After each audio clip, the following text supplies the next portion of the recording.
All right, I couldn't really find any really solid answers on how to do the slave cylinder on a B5 S4, so I'm going to tell you what I did. I removed the driver's side wheel, front wheel, and then here is the cover for the front axle. Remove that so you can get access.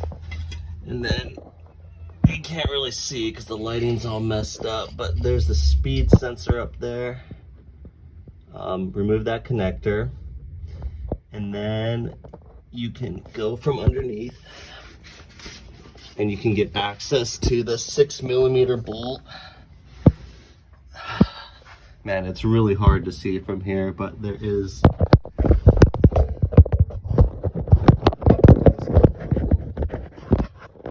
that's the 6mm bolt. It's out of focus, but that's a 6mm bolt, and it's just one bolt to remove the slave cylinder. And there's a bracket on there, and the bracket holds the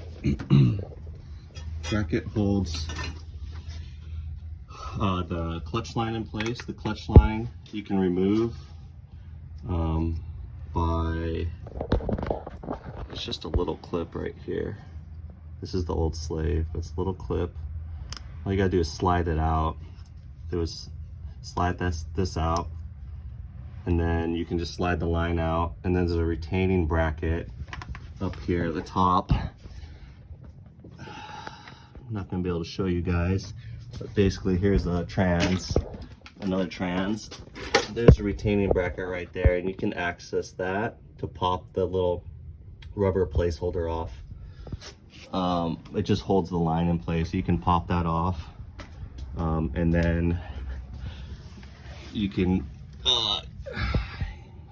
pop that off, and then you can slide the line out. It just holds the line in place so it's not rubbing on anything in the engine bay. Also, coming on to removing this, so like I said, it's one 6mm Allen bolt right here. The CV axle cover is also 6, so you can get this with long extensions. This is rubber, and it slides into the aluminum part of the bell housing. It's kind of, it fights you. It's easy to take out, but putting it back in, I would recommend you guys lube this up with some grease so you can slide it in there further. And how I slid it into the trans is it wants to orientate like the trans is, it wants to go into the trans like this. So what I did to slide it in is you have to point this vertically and then go in from the top through the engine bay and kind of wiggle itself in with grease on this boot.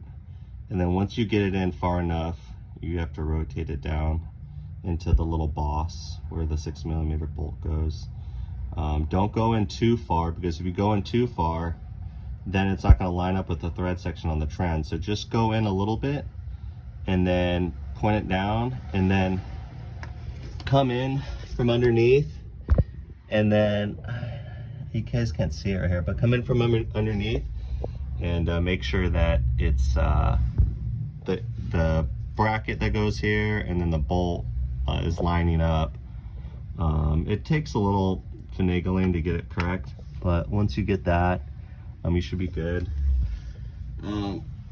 Also, things I removed up here, it's a coolant reservoir to get access. And then let me move the light over here.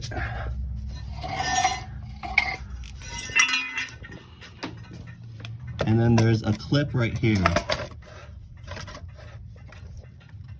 It holds this temp sensor, coolant temp sensor in place. Slide that out. You don't have to pull the temp sensor. I just slide the clip out so that you're not scraping up your arm when you're trying to finagle the slave cylinder in there. I don't know, I hope this helps. You guys can comment if you have any more questions. All right, bye.